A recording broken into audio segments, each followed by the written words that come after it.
그들의 아버지 이스라엘이 그들에게 이르되 그러할진대 이렇게 하라.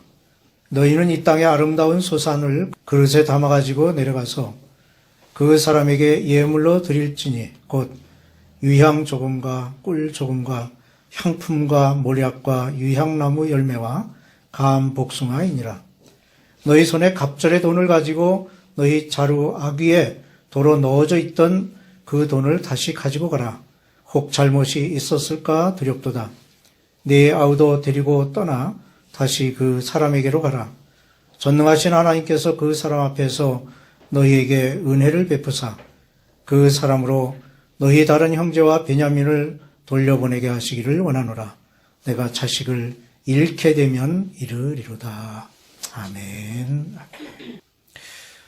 생즉사, 사즉 생이라는 말이 있습니다. 반드시 살고자 하면 죽고 반드시 죽고자 하면 산다는 이순신 장군의 말입니다. 오늘은 야곱의 결단을 살피며 은혜를 나누고자 합니다. 베냐민은 야곱의 마지막 기쁨이요 희망이었습니다. 따라서 요셉의 형들이 베냐민을 데리고 가겠다고 했을 때 야곱은 그 일을 결코 허락할 수 없었습니다. 하지만 이제 애굽에서 가지고 온 양식도 다 떨어지고 유다가 자신의 몸을 담보로 삼아서라도 베냐민을 꼭 데려오겠다고 맹세하자 야곱은 결국 준비한 예물을 아들들의 손에 들려 베냐민을 그들과 함께 떠나보냈습니다. 야곱은 자신의 생각이 아들들의 생각보다 합당치 못함을 알고 자신의 고집을 포기하는 데 이릅니다. 우리도 때때로 우리의 고집을 꺾을 필요가 있습니다. 즉, 내 고집을 내세워서 하나님의 영광을 혹 드러내게 된다면 그러한 고집으로 유익함을 얻을지는 모르지만 대부분 사람들이 가지고 있는 고집은 자기의 자존심 때문에 나타나는 것입니다. 그리고 이러한 고집은 하나님의 영광과 거리가 멀 뿐만 아니라 그리스도 안에서의 화목이 깨지는 경우가 많습니다. 야곱은 기근이 점점 더 심해지고 애굽에서 가지고 온 양식도 떨어지게 되자 가족들의 생명을 위하여서 베냐민을 보내기로 결단을 합니다. 야곱이 이렇게 어려운 결단을 내릴 때 보여준 그의 신앙과 그 삶의 모습에서 그 신앙 그리고 하나님의 섭리를 우리는 찾아볼 수가 있습니다. 첫째로 하나님께 대한 야곱의 철저한 신앙을 볼 수가 있습니다. 전능하신 하나님께서 그 사람 앞에서 너희에게 은혜를 베푸사 그 사람으로 너희 다른 형제와 베냐민을 돌려보내게 하시기를 원하노라. 내가 자식을 잃게 되면 이르리로다. 는 야곱의 비장한 결단은 듣는 사람으로 하여금 매우 큰 슬픔을 느끼게 합니다.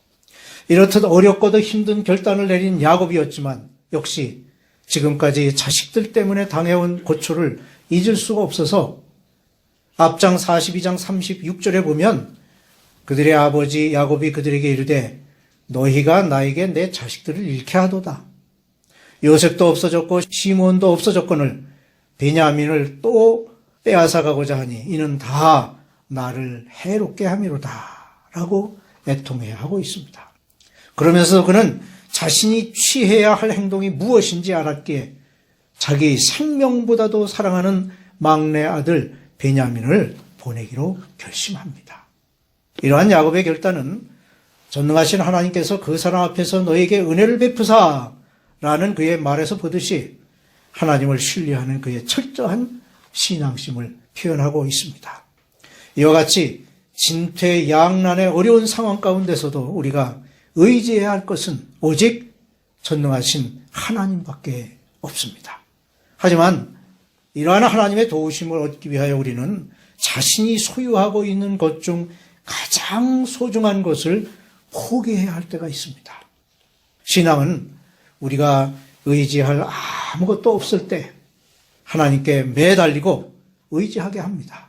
그것이 바로 진정한 신앙의 모습입니다. 둘째로 인간에 대한 신뢰를 볼 수 있습니다. 신앙인이 어려운 일을 당할 때 하나님 다음으로 의지할 수 있는 것은 이웃의 도움입니다. 특히 자신에게 듬직하게 장성한 아들들이 있다면 그들의 기대는 당연히 믿음직한 아들들에게 쏠릴 것입니다. 그런데 야곱은 요셉과 시몬을 잃은 일로 인해서 자기 아들들을 그다지 신뢰하지 않고 있습니다. 그러한 야곱의 심정은 앞의 말씀, 너희가 나로 나의 자식들을 잃게 하도다 라는 야곱의 탄식 속에 나타나 있습니다. 이렇게 야곱이 아들들에 대한 신뢰감이 약했음에도 불구하고 현재로서는 다른 방법이 없었습니다. 그는 비록 늙었지만 가장으로서의 책임을 다해야 했고 심한 기근 속에서 가족들을 보호해야만 했습니다. 바로 이와 같은 때에 르우벤과 유다가 자신의 생명을 담보로 베냐민의 안전을 책임지겠다고 맹세를 했을 때 야곱은 다시 아들들에 대한 신뢰가 생기게 된 것입니다. 그리하여 그는 자신의 가정에 드리워진 자신이 가장 사랑하는 그 아들 베냐민을 형들에게 맡겼고 이러한 결단과 신뢰는 야곱의 가정에 드리워졌던 그 고통과 어둠의 그림자를 거치게 하였습니다. 이와 같이 우리는 하나님을 향한 사랑뿐만 아니라 내 가정, 내 이웃에 대한 사랑 역시 실천하는 온전한 신앙생활을 해야 할 것입니다. 셋째로 정직한 삶의 태도를 볼 수가 있습니다. 야곱이 베냐민을 형들과 함께 애굽으로 보내기로 결심한 후에 그는 애굽 총리에게 보낼 예물을 준비하게 하고 자루 속에 있던 돈도 배로 계산해서 가져가도록 하였습니다. 여기서 우리는 야곱이 어려운 형편 중에도 예절을 잃지 않는 태도 그리고 정직한 마음을 발견하게 됩니다. 옛말에 의식이 좋게야 예절을 차린다라는 말이 있기는 하지만 야곱은 기근으로 곤고한 중에도 예의를 잃지 않았고 곤궁한 중에서도 정직함을 잃지 않았습니다. 이와 같이 야곱은 그의 예절과 정직함을 통해서 자신뿐만 아니라 그의 온 가족을 복을 받게 하였습니다. 즉, 온 가족이 그 기근에서 보호받게 되었을 뿐만 아니라 하나님께서 선택하신 이스라엘이 백성을 이루기 시작한 것입니다. 이제 야곱은 교활하고 간사했던 젊은 시절의 야곱이 아니었습니다. 그는 이제 하나님께 대한 절대적인 신앙과 인간에 대한 신뢰 그리고 예절 있는 정직한 사람이 되었습니다. 하나님께서 긴 세월을 통하여 야곱을 그렇게 변화시키신 것입니다. 베냐민을 동반한 야곱의 아들들은 드디어 애굽 땅에 이르러 요셉 앞에 섰습니다. 그리고 그들은 가나안 땅에서 준비해온 예물을 요셉에게 바치며 땅에 엎드려 절하였습니다. 이 장면이야말로 요셉의 생애 중에서 가장 극적인 순간이라 할 수 있습니다. 다음으로 우리는 하나님의 놀라운 섭리를 여기서 발견하게 됩니다. 첫째로 인간의 생애를 계획하시는 하나님이십니다. 야곱의 아들 11 형제가 요셉에게 절한 사실은 요셉이 아버지 밑에서 채색 옷을 입고 자라던 어린 시절에 꾸었던 꿈의 실현이었습니다. 그 꿈은 요셉의 첫 번째 꿈으로 들에서 곡식단을 묶을 때 요셉의 단을 향하여 형제들의 단이 절하는 꿈이었습니다. 바로 그 꿈이 드디어 이루어진 것입니다. 다시 말하면 요셉의 형제들이 기근으로 인하여 곡식을 얻으려고 요셉에게 옴으로써 그 꿈은 완벽하게 성취된 것입니다. 이 꿈은 요셉과 그 가정에 대한 하나님의 계시였습니다.